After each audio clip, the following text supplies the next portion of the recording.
ঘুমাইতেছো, এটাই তো ব্যক্তি তোমার স্বাধীনতা। তোমার ঘুমে তো কোনো ডিস্টার্ব করি নাই আমি।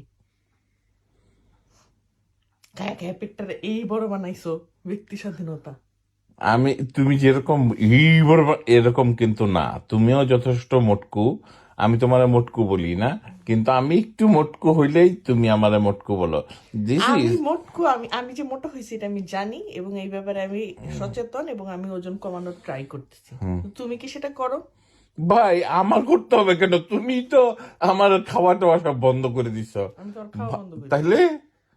আমি ক্ষুধায় চিৎকা মেরে থাকি, তুমি চিৎকা আমারে মারাই থাকো, আমিও ক্ষুদায় চিৎকা মারাই থাকি। কিসের ক্ষুদায় তুমি চিৎকা মারা থাকো? দুপুরবেলা তো এত সুন্দর একটা বুলগোস সালাদ দিলা। এই যে সব সালাদ ফালাদ খাই ভাই, কোন দিন না শিং গোজা যায়, লেজ গোজা যায়, আমি এই ভয়ে থাকি। এইসব সালাদ ফালাদ খাইতে চাই না। তুমি যা খুব টর্চার করো রে, আমি তো সংসার জীবন মানে তো টর্চার, এটা যদি বুঝতাম। এই জন্য ইনবক্সে রিপ্লাই দাও নাকি, হে ভাইয়া, ভাইয়া আমি আপনার ভক্ত ভাইয়া।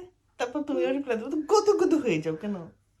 মানে কি আশ্চর্য, এটা হলো সভ্যতা। তুমি রবীন্দ্রনাথ, তোমার ভক্ত ভাইয়া, গদু গদু হয়ে যাও কেন? গাছে উঠে পড়ো কেন এক লাফে?